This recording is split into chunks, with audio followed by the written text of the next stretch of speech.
Ó Trindade, nos louvamos pela vossa comunhão. Que esta mesa favoreça a nossa comunicação. É uma alegria renovada podermos entrar em comunhão, entrarmos em comunicação com você, que tem esse prazer de estarmos sempre em sintonia no programa Um Coração para Amar. O mês de junho, um mês muito especial na vida do povo brasileiro, o mês das festas juninas, o mês da alegria, festa de São João, de Santo Antônio, de São Pedro, de São Paulo e neste ano, o mês da Copa, quem sabe o mês do Hexa. Também para nós que cultivamos uma espiritualidade cristã, é um mês muito especial. É um mês dedicado ao Sagrado Coração de Jesus.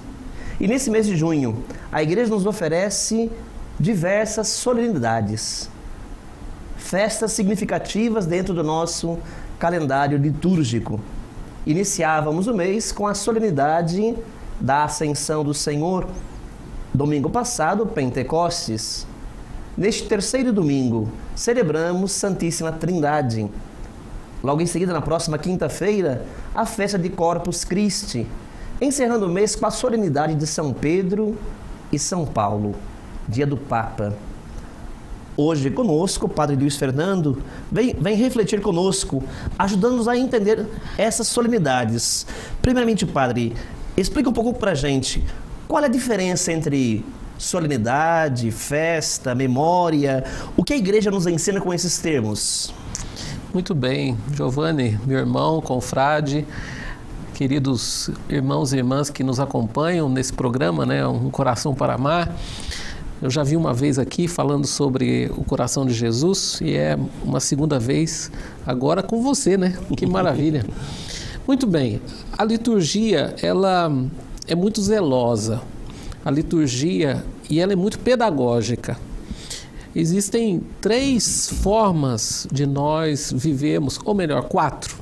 4 formas de nós vivermos a nossa vida de fé, a nossa vida celebrativa. A primeira a gente chama a liturgia comum, o cotidiano da vida. Todos os dias nós temos missas, todos os dias nós temos leituras que nos fazem refletir a respeito do mistério de Jesus Cristo, da presença de Cristo na história, da palavra de Deus revelada pelos evangelhos, pelas cartas de Paulo. Então, o comum, o dia a dia, nós chamamos liturgia comum. A liturgia comum é o arroz e feijão de cada dia. Dentro da liturgia comum, ou melhor, a Igreja também ela pensa algumas realidades que a gente tem que ter um olhar bem específico, um olhar bem cuidadoso, que aí nós temos as memórias. As memórias, elas são facultativas. As memórias são memórias de santos, memórias que retratam padroeiros de dioceses, padroeiros de situações da vida, não? Então as memórias, elas não precisam necessariamente serem celebradas, Giovanni. São facultativas porque também assim dependem de fato da importância daquela santa ou santo para aquele referido lugar, não é verdade? Sim. Ou estado ou país, né? Sim, dentro daquele contexto. Por exemplo, uma memória, ela pode se tornar festa num contexto como a nossa, a Santana, por exemplo, é a festa de Santana, não? Na igreja ela é vista como uma memória, né? Mas para aquela realidade local que é a nossa, ela se torna uma festa. E aí a gente vai para o terceiro passo. A festa é realmente esse encontro litúrgico que faz com que a comunidade reunida, ela celebre a sua vida vivida ou naquele ato do santo, que é o santo padroeiro, a festa do santo padroeiro, ou em atos que a igreja chama a atenção, né? Como você falava na festa de Corpus Christi, né? E outras festas que a igreja menciona de forma muito específica. Agora, a solenidade é o auge, é como se nós vamos fazer, como se fosse uma escala, né? Então tem os momentos comuns, que são importantes, mas é o primeiro degrau da escala. Aí nós temos as memórias, temos as festas e, por fim, as solenidades que não podem ser substituídas. As solenidades devem ser celebradas sempre. Em todo lugar do mundo, a solenidade é vivida. Nós aqui no Brasil celebramos a solenidade, lá na Índia, na Tailândia, em qualquer lugar, a solenidade é um rigor litúrgico que a igreja chama, ela tem que ser celebrada. Isso é interessante, padre. Então veja bem assim, domingo. O domingo sempre é uma solenidade de Jesus Cristo. Sim. Então, todo mundo católico, naquele final de semana, reza, medita, celebra aquela mesma liturgia da palavra, né? Sim. Dando esse enfoque de fato assim de unidade, de comunhão. Falando em unidade e comunhão, neste final de semana, então, a igreja celebra a solenidade da Santíssima Trindade. Quando falamos em Santíssima Trindade, me recordo desde criança, né? A palavra mistério, né? Um mistério impossível de ser conhecido. Clareia pra gente um pouquinho, como é que a igreja entende essa expressão mistério? Bem, a gente estava até conversando antes do programa. Essa palavra mistério, ela tem uma roupagem bastante profunda na vida da igreja, no pensamento teológico, no pensamento dos místicos. E o mistério, mais do que algo insondável, algo que eu não posso possuir, conhecer, ele revela aquilo que é o sagrado, né? O mistério, ele tem aquilo que nós chamamos de mais do que não conhecer, é não apreender, não querer possuir esse mistério. Então, o mistério, ele retrata algo que eu posso experimentar, algo que eu posso experienciar, mas eu não posso explicar. Então, não é aquela coisa que muitas vezes as pessoas acham o mistério é algo distante. Não, o mistério está dentro da gente, como os templos do Espírito. O mistério é uma realidade que eu posso sentir, mas eu não posso apossar. Neste contexto, qual que é o elemento central da Santíssima Trindade? O elemento central da Santíssima Trindade é o amor. Se nós pudermos fundir Pai, Filho e Espírito Santo, o mistério da Santíssima Trindade é fundido numa palavra-chave na vida da igreja, na própria liturgia da igreja e na própria palavra revelada que é a Bíblia. Deus é amor. Pai, Filho e Espírito Santo se compõem como um mistério de amor. Na missa, né? A missa por si só ela é trinitária, né? É tudo ao Pai, pelo Filho, na ação do Espírito Santo. Como assim nós podemos entender melhor assim as funções específicas do Pai, do Filho e do Espírito Santo? Bem, isso é clássico, né? É interessante porque o Pai, ele tem o ato de criar. O Pai é o Criador. Ele criou tudo que existe. O Filho é o Salvador. E o Espírito Santo é aquele que nos anima, que nos motiva, que nos leva a nos animarmos ainda mais na vida cotidiana no cotidiano da nossa vida, melhor dizendo. Também assim, uma frase clássica, a Trindade é modelo de comunidade. Em que sentido, padre? Em que sentido? Porque Deus é tão maravilhoso que Ele é criativo. E Deus se fez criar, ou melhor, Deus, Ele não quis viver sozinho, não? E na sua manifestação, Ele tem dentro da sua essência, dentro daquilo que Deus é, Ele é plena comunidade. E Ele é verdadeira comunidade. O Pai se comunica com o Filho se comunica com o Espírito.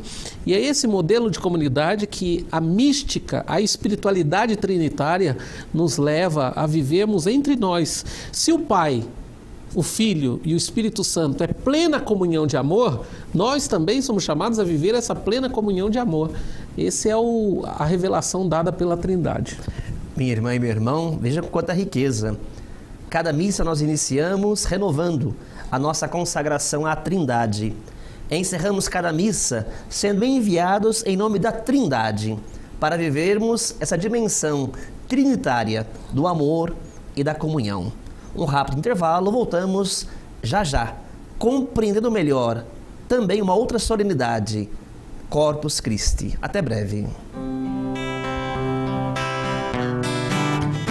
Acendei neles o fogo do vosso amor. Enviai o vosso Espírito para Criador.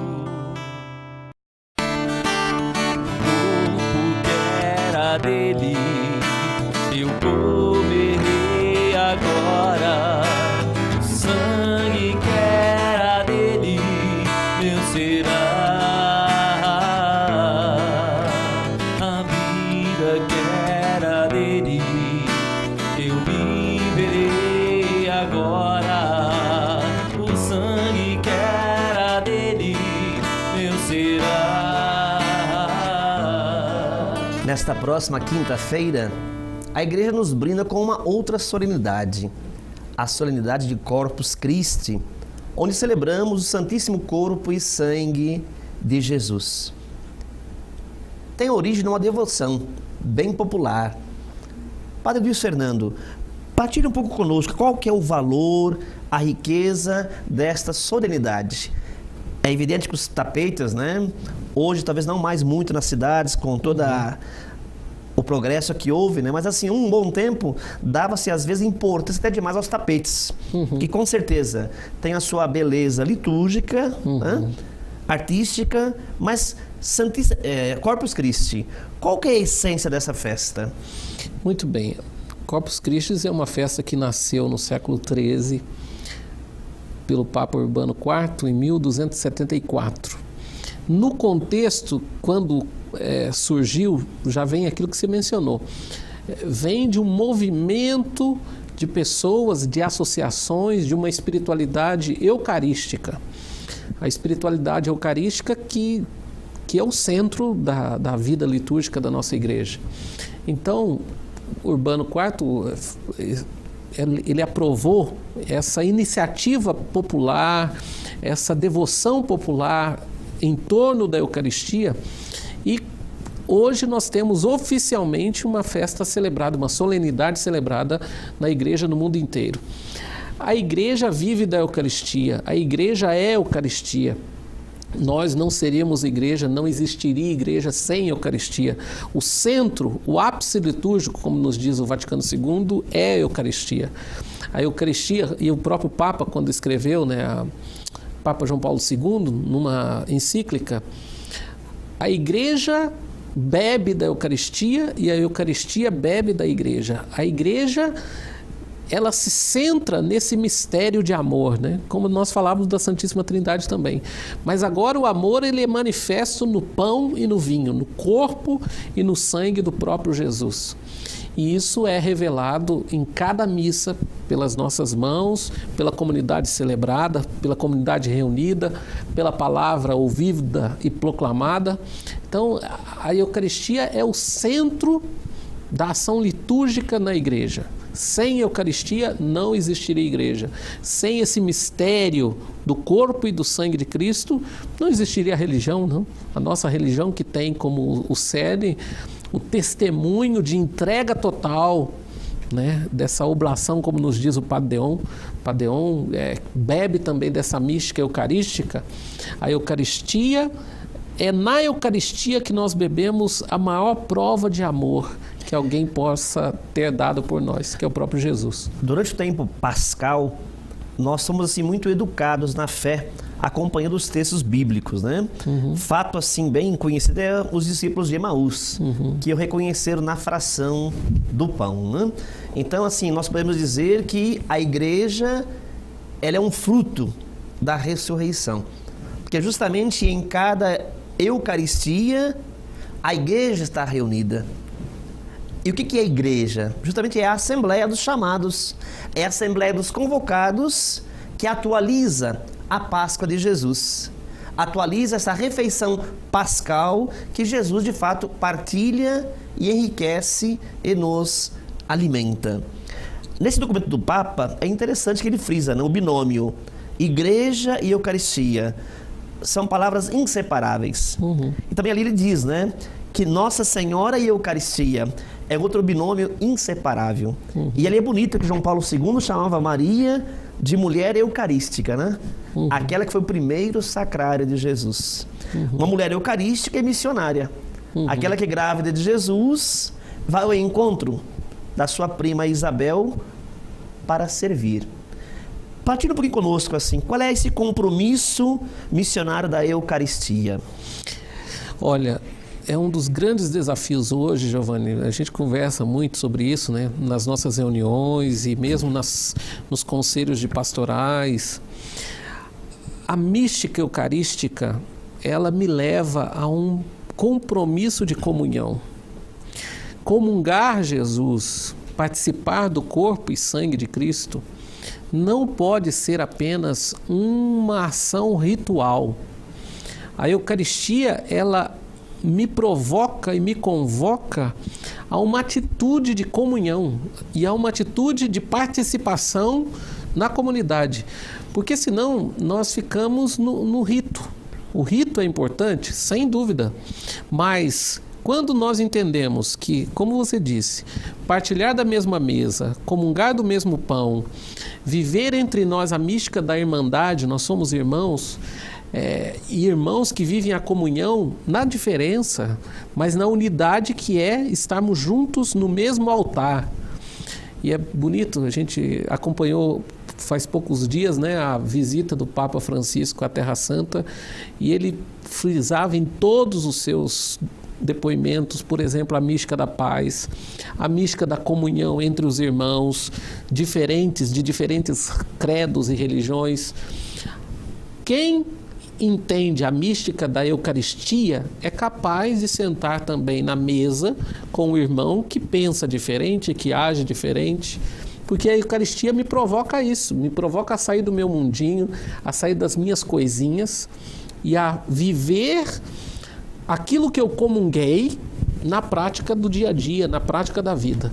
Acho que é um grande desafio hoje, e o Papa Francisco está muito atenado a isso, para que a gente viva entre nós essa comunhão celebrada, que deve ser também uma comunhão testemunhada e vivida.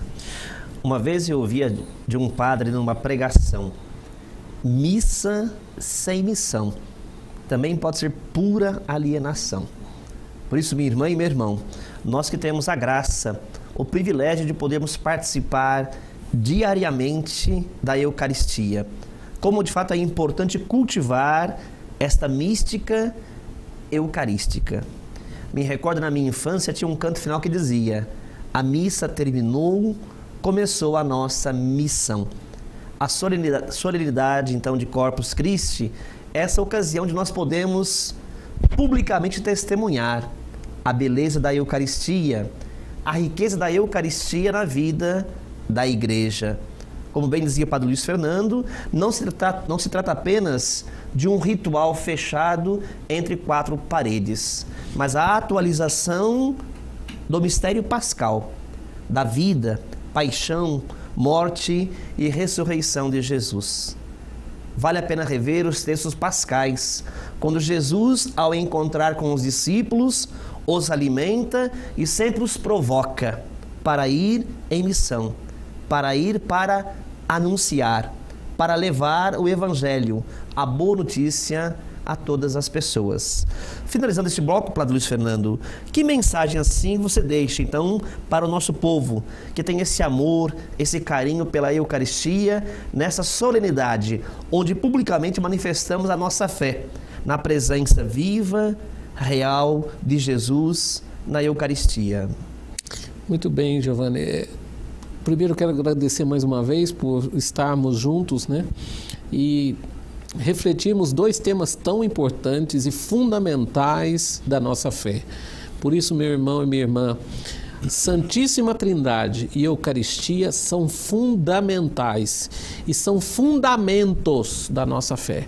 Fundamento significa não dá para destituir, não dá para pensar outra coisa a não ser aprofundar mesmo. Por isso você que me vê, aprofunde, não só intelectualmente, mas numa mística de oração, de vivência. A mística da Trindade é a comunidade e a mística da Eucaristia é a comunhão. Por isso eu quero a todos que nos acompanharam nesses dois blocos de programa, que você mergulhe a sua vida, que nós possamos mergulhar a nossa vida no mistério da Trindade para sermos melhores, para nos darmos melhores para sermos melhores uns com os outros, não? e na mística da Eucaristia, que a gente verdadeiramente comungue a Eucaristia, mas não só comungue, mas viva aquilo que a gente comunga, no sentido de estarmos juntos uns com os outros, de sermos mais dóceis uns com os outros, de vivermos a paciência uns com os outros. Aí tem sentido celebrar a missa, como você dizia, não é alienação, não é um fanatismo. Eu posso muito bem viver e celebrar a Eucaristia, mas de uma forma bitolada, de uma forma egocêntrica. A Eucaristia me move a estar com o outro, a viver com o outro, a reparar o outro, a cuidar do outro. Porque Cristo cuida de nós e Ele quer que a gente cuide do outro. Jesus, ao instituir a Eucaristia, no Evangelho de Lucas, Ele a institui num clima de família, num clima de amizade. E são palavras dele. Eu desejei ardentemente celebrar com você esta Eucaristia, esta refeição. Depois, lá no Apocalipse, João vai dizer: eis que estou à porta e bato. Se abrires a porta do teu coração, quero nele entrar, para com você celebrar esta refeição. A Eucaristia é central na nossa experiência cristã. Logo mais, a bênção do Santíssimo. Até breve. Tomai o meu corpo e meu sangue que eu dou, vivei o amor, eu vou preparar na ceia da casa do Pai.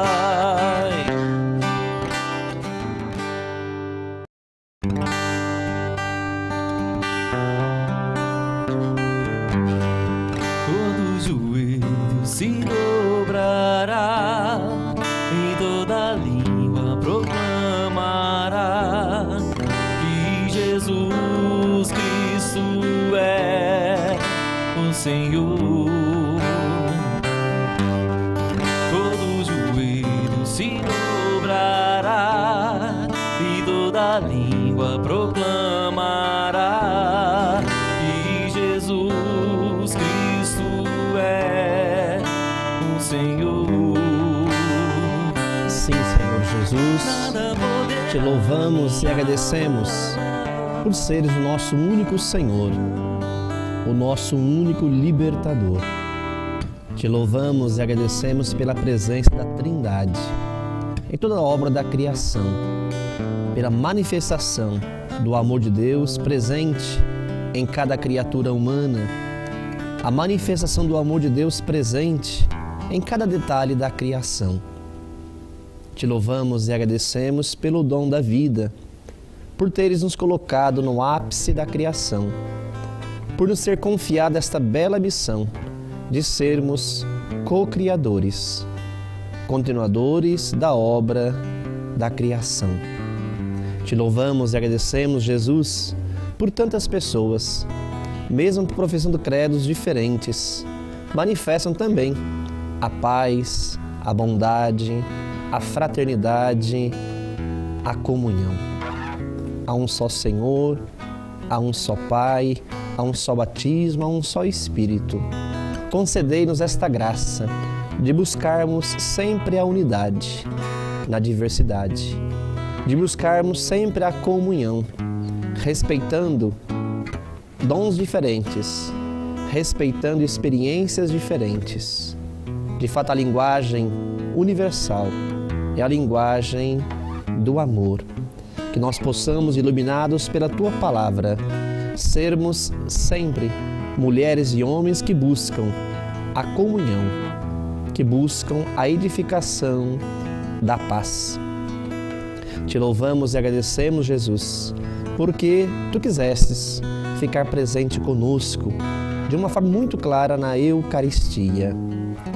Dai-nos a graça de podermos, de fato, cultivar sempre esta piedade eucarística, nos alimentando do Teu corpo e do Teu sangue, e podendo assim também manifestar, testemunhar com alegria esta graça, esse privilégio de podermos crescer também nesta espiritualidade eucarística.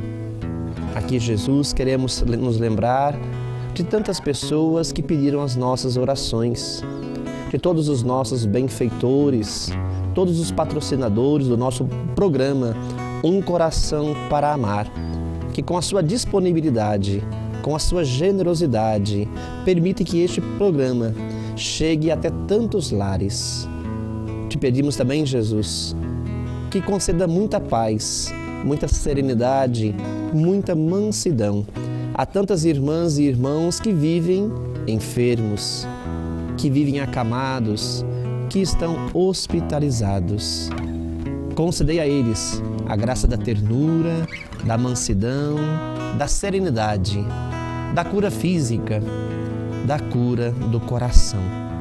Também, Jesus, queremos, neste momento, ter presente tantas pessoas que estão na periferia existencial, na periferia social, na periferia da vida cristã.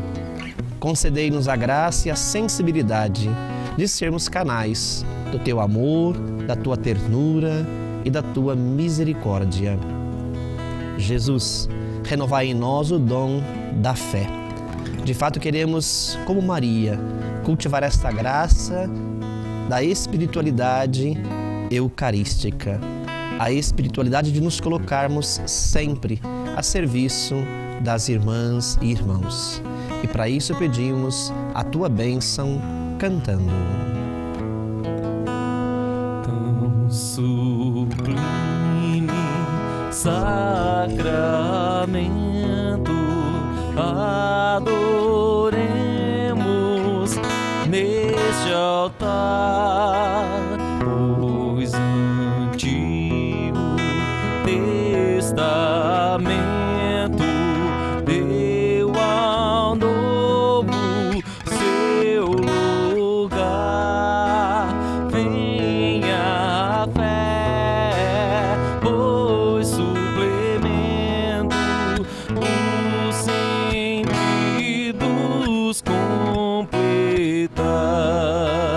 Ao eterno Pai cantemos, e a Jesus o Salvador, ao Espírito exaltemos na Trindade eterno amor, ao Deus uno e trino demos alegria do louvor. Amém. Amém. O Senhor esteja convosco. Ele está no meio de nós. O Senhor Jesus Cristo esteja convosco para vos abençoar, Abençoai-nos, Senhor. à vossa frente para vos proteger, Protegei-nos, Senhor. atrás de vós para vos guardar, Guardai-nos, Senhor. acima de vós para vos iluminar, Iluminai-nos, Senhor. dentro de vós para vos fortalecer Fortalecei-nos, Senhor. e ao vosso lado para vos acompanhar. Acompanhai-nos, Senhor. E pela intercessão da Sagrada Família de Nazaré, Jesus, Maria e José, abençoe-vos o Deus que muito nos ama, Ele que é Pai, Filho e Espírito Santo. Amém. Amém.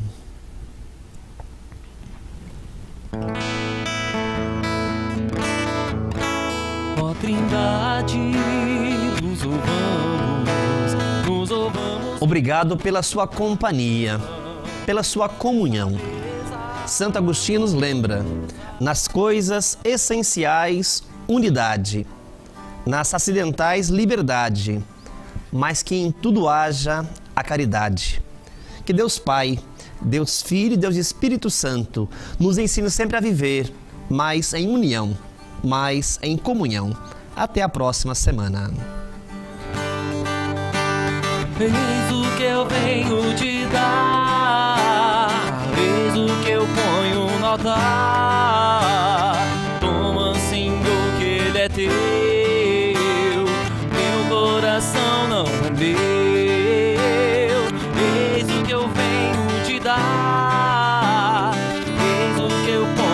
altar. Toma, Senhor, que ele é teu. Teu coração não é meu.